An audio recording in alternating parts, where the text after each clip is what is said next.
But our North Dakota Farm Bureau members continue to be frustrated by the federal government's desire to control land and encroach on private property rights.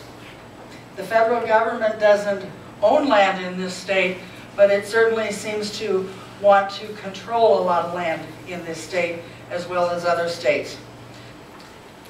Fish and Wildlife has identified purchasing perpetual easements on 240,000 acres of wetlands and 1.7 million acres of grasslands for migratory bird habitat at a cost of $588 million over 25 years. I'm going to repeat that, $588 million. It's a lot of money. I asked one of the ladies that testified in support of wilderness if she would ever come out and spend a month in the national grasslands where our ranch is. I said, you may come to the conclusion that it is a wilderness because you'll find no vehicles unless an occasional rancher takes salt out to his cattle. Until hunting season, that's the only traffic there is. The only thing different between what's currently there and what they want is they want more control. That's it. They have an agenda, they drive an agenda. That's public lands, that's everybody in this room's land. It's not the ranchers, it's not the city people, it's all of us. Designed for multi-use so that we can all enjoy it.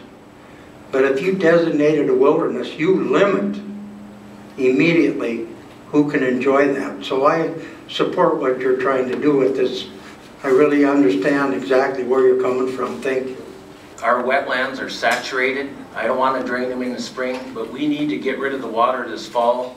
Or mine in a lot of areas going to have the same problem next year as they've had this year. Our wetlands used to be 5 acres. In probably 2008, I seeded every acre on my farm. 2009, I had 15%. 2010, 35%.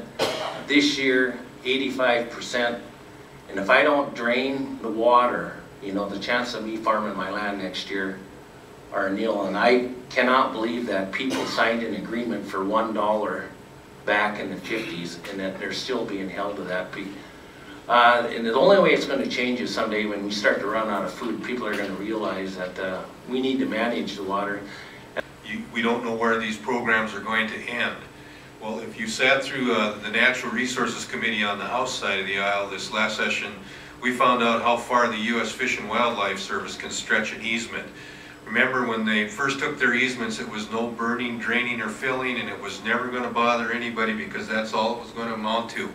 We had the North Dakota State Water Commission come in and testify for a bill in Natural Resources Committee now, because now the U.S. Fish and Wildlife Service has expanded that they're claiming the water under the wetlands, and they are restricting where we can actually drill wells, which is affecting farmers and ranchers and now even state interests. And so I think that this is a very important topic. I think that we witnessed mismanagement by the United States federal government on a scale never seen in the nation this year by the Corps of Army Engineers and other agencies from the federal government. And I think that we need to get these messages out to the people, and the state legislature is a good place to start setting policy and making resolutions and letting our feelings be known. That, you know, working with the Corps of Engineers along in my district there, we're back in perfect example of what Sandy's talking about. Promised them free access to the water. Nothing will change. You'll be able to graze the land.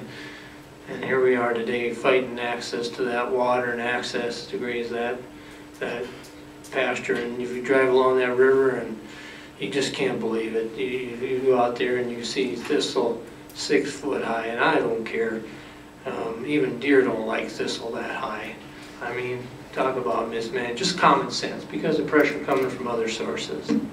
And so I just wanted to make you aware of another new federal program called Crown Jewels. And you'll see in this handout that I'm passing around, it's being instituted by the Department of Interior. to set aside public lands considered to be crown jewels that warrant permanent protection from development. And if you turn it over to the back page, you'll see that the governor of Wyoming says absolutely no crown jewels will be designated in Wyoming. And this whole thing has just come about because Congress objected to the Wildlands project. And so the Department of Interior has come up with a new designation and a new way